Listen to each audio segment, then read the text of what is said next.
Welcome to Men Making a Difference, PGSAO men who inspire and motivate. Ed Burroughs, how are you today? I'm great. How are you doing? Wonderful. Thank you so much for joining me. You know, often people get to hear from me and about my work in the office as the elected state's attorney. I know that you serve on our school board, but you also play a role here in the state's attorney's office. So why don't you tell everyone about your job here? Absolutely. So I wear two hats in the office. My first hat is coordinating our teen court program, which is one of our juvenile diversion programs.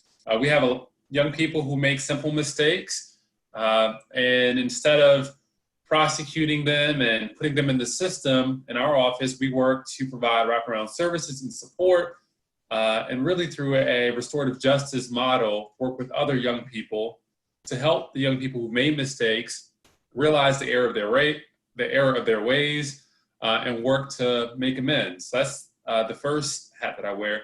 And secondly, more recent hat that I wear is Legislative Affairs Director, where I assist the state's attorney in carrying out her legislative agenda, both at the County Council and in Annapolis. Yeah, and so like last year, you kind of came in on the tail end of our legislative session in Annapolis to really help usher through some important legislation. You want to talk about a couple of bills that we were able to successfully pass last year? Absolutely. I would say one of the bills that I was so happy to witness history in our state was the Second Lieutenant Richard Collins hate crime statute and modification. As I guess maybe some people who are watching this know or may not know, that during the trial, the Urbanski trial, the judge threw out the hate crime penalty because he believed that in order for Urbanski in order to keep the hate crime, the sole motivating factor had to be, hate, because Lieutenant Richard Collins was African American.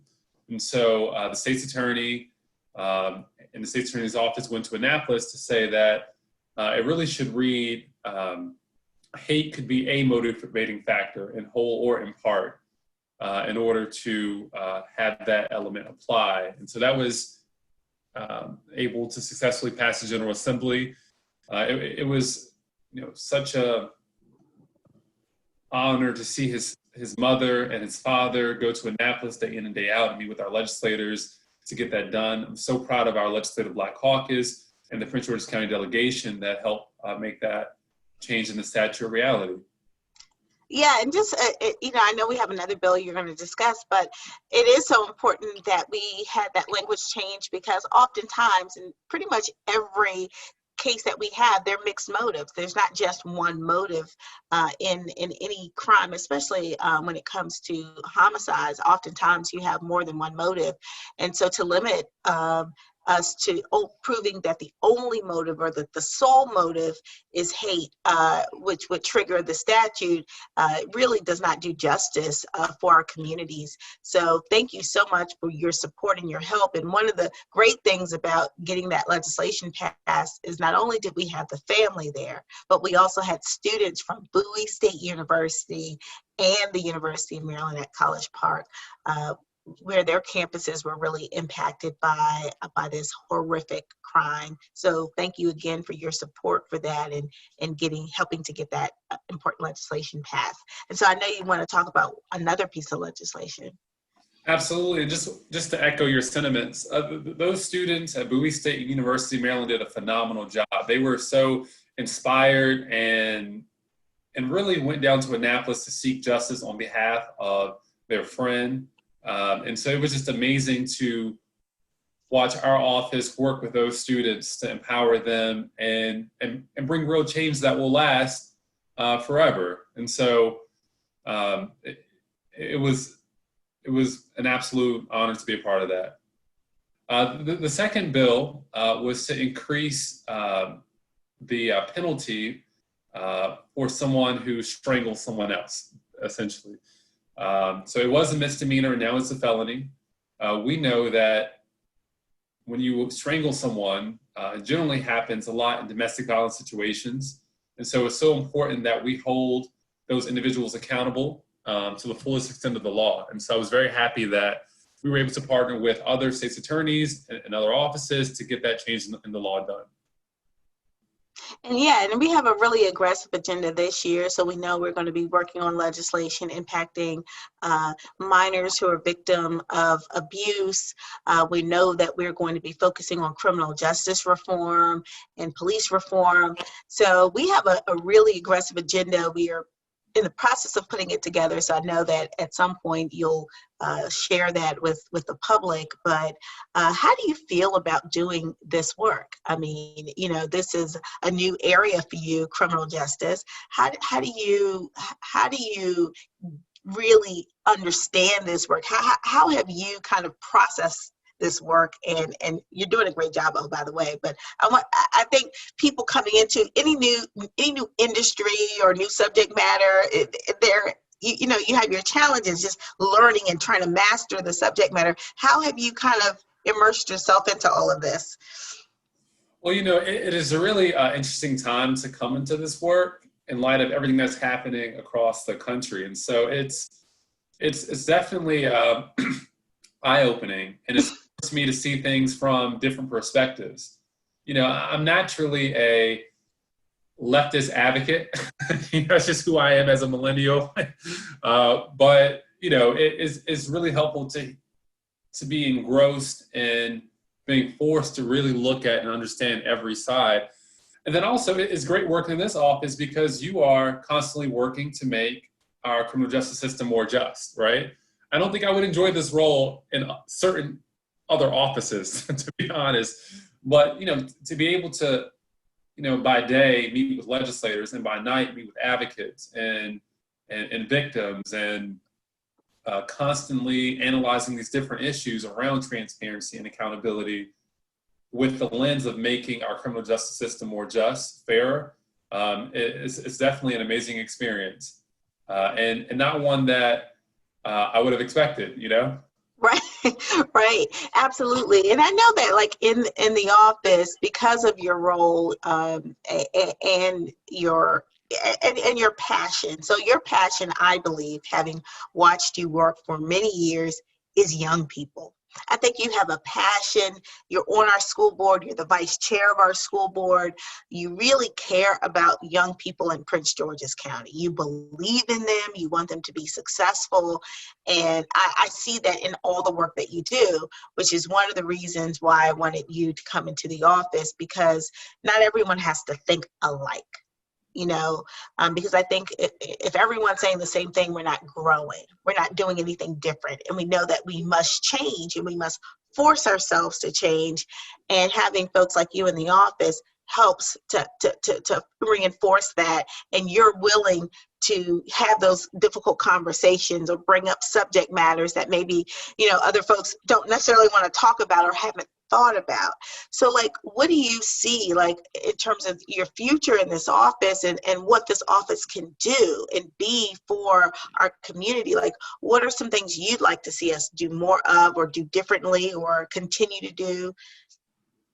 Yeah, I would say one thing that I love that one of the things that I love that we do that I'm not sure happens everywhere else is that we really don't. You don't place any limits on the office. And we are constantly doing something. If there's an issue that, oh, sorry.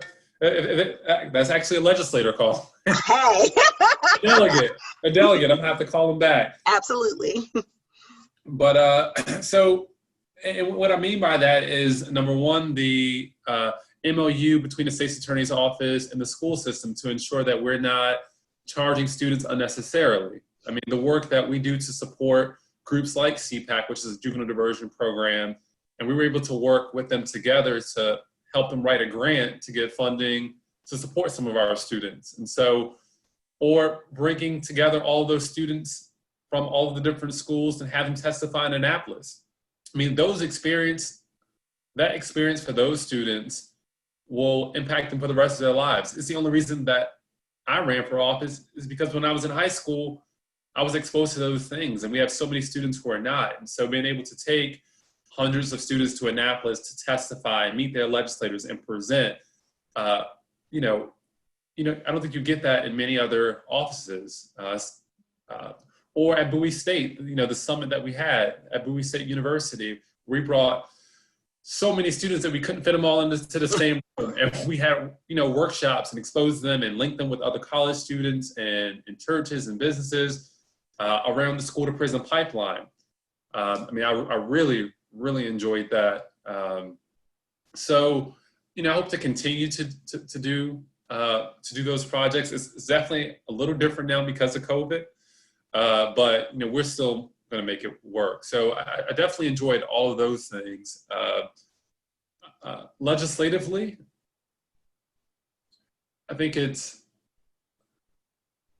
there are so many issues that we can tackle to make the criminal justice system fairer and better. And so just being able to be a part of that and constantly working with the advocates, and oftentimes a lot of advocates feel shut out from government. Like government doesn't care, it's advocates first, it's the system. And I think one thing that I really enjoy about our office is that we might not agree on everything all the time, but all the advocates know that they have an open door and that we can co-labor together to make our criminal justice system better. So I enjoy that too.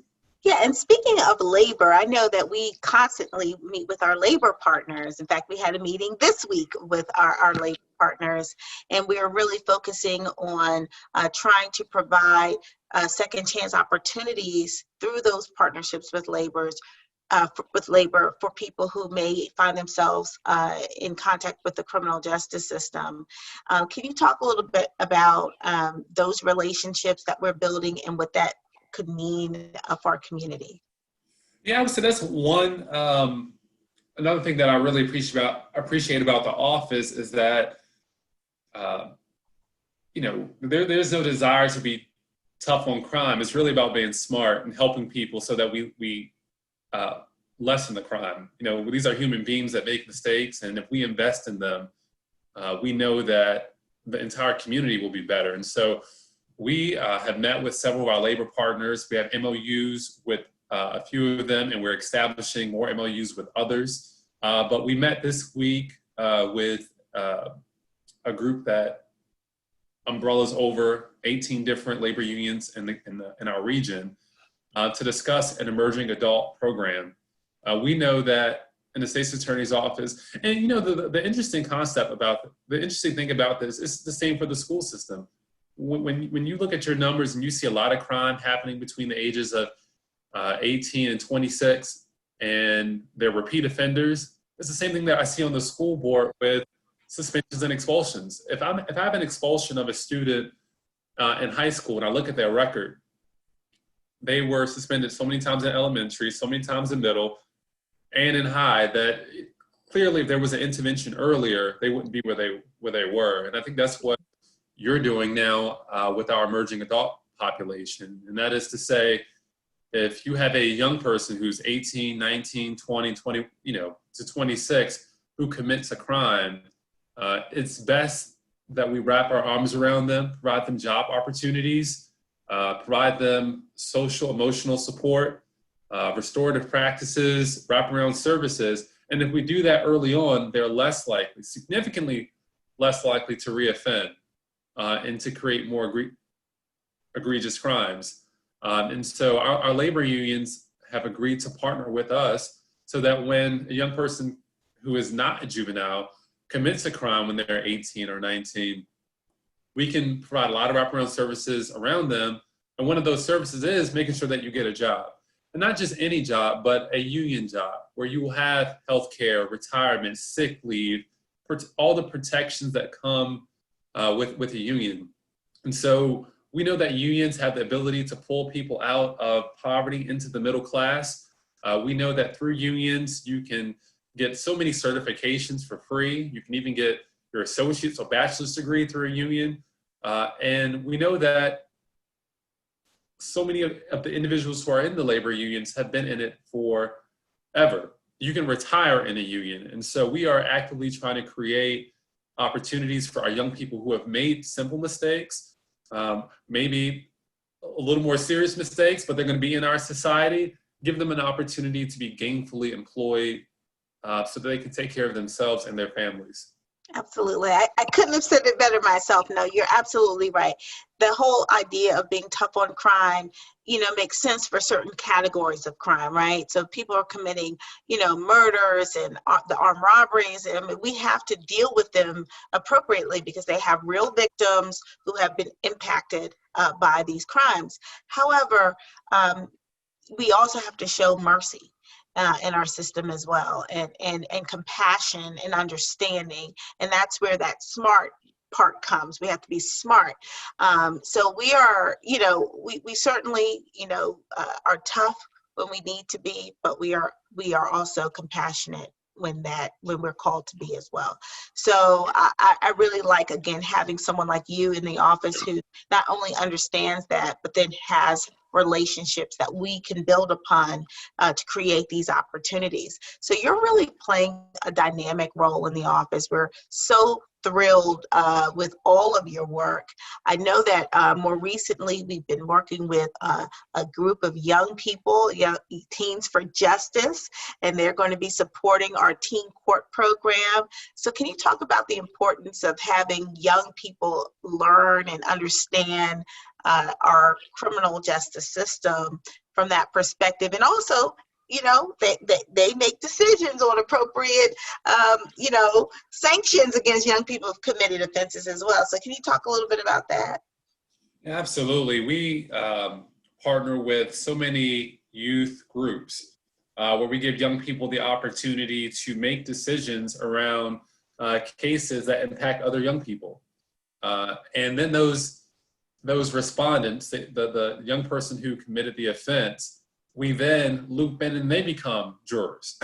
And they help make decisions around sanctions for other young people who have made mistakes. And so it's just so important that we empower young people to know that their voice matters, that they are important to the criminal justice system, that they have influence over the criminal justice system. With young people, it's important that we give them the space and opportunity to exercise their skills and abilities, and we listen to that.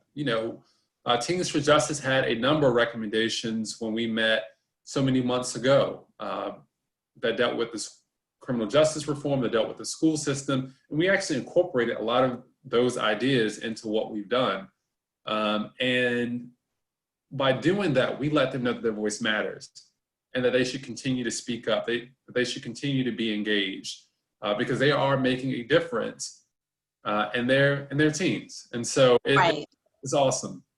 Yeah, no, that's really great. And I know we could probably talk forever because there's so many things to talk about, but I just wanted to just bring up, I know we've talked a lot about reform, but you've also been in the courtroom. You've been with me with families next of kin who've lost people where we've gotten them justice in the courtroom, but obviously they're still reeling from the loss of their loved one.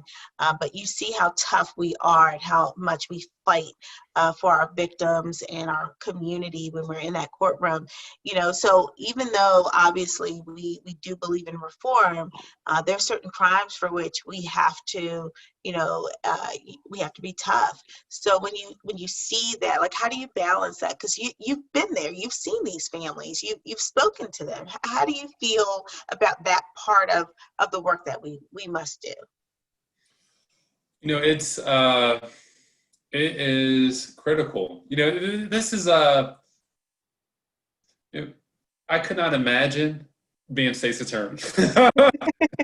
I would not want that job. This is a job that I would not want because you are constantly dealing with the worst, unfortunately, and trying to get justice in the middle of so much pain and sorrow and grief from families. And then also, a lot of the families don't know or care about the law. They want justice.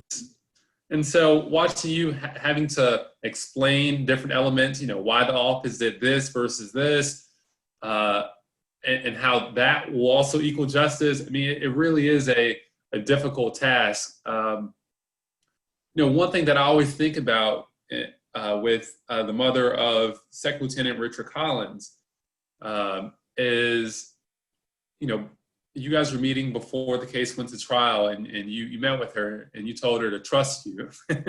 And it's a story that she tells all the time, because that case had so many ups and downs and curveballs and surprises.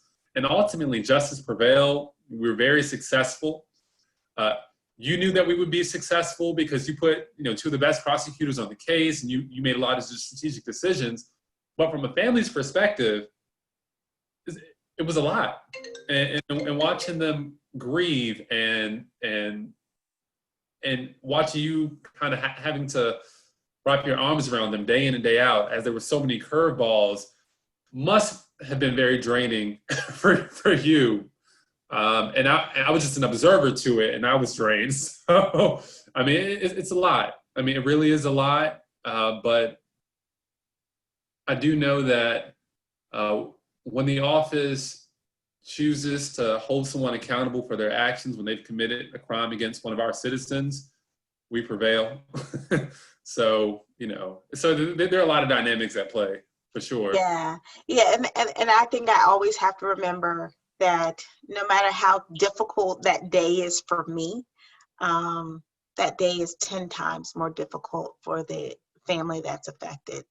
And so it does take a lot out of me, but it is the job that I really wanted, and I do feel like this is that I am where I need to be at this time in my life, and that's why I'm able to just give so much to the families, and we hope never to disappoint anyone, and when we do have to disappoint someone, we try to just be transparent and compassionate, and thoughtful, but again, our job is to apply the law, and we are dealt the facts we're dealt.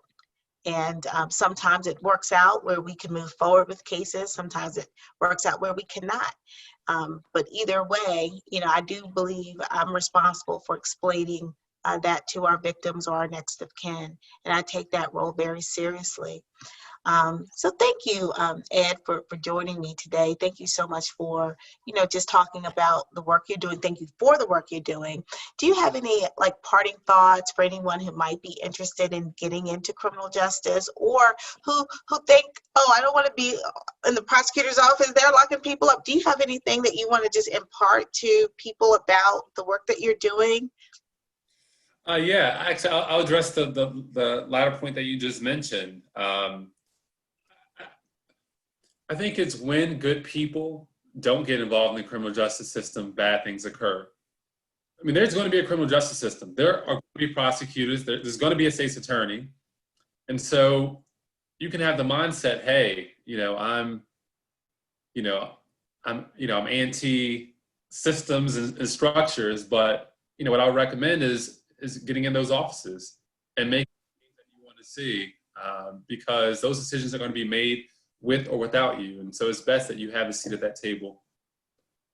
Thank you. Thank you so much. Thanks, everyone, for listening. This is awesome. I'm sure we'll have another conversation, maybe right around the time that we're headed into Annapolis next January. So we're really excited about our work in Annapolis and everywhere else in the county and in the state. So thanks again, Ed, and have a great day. Thank you.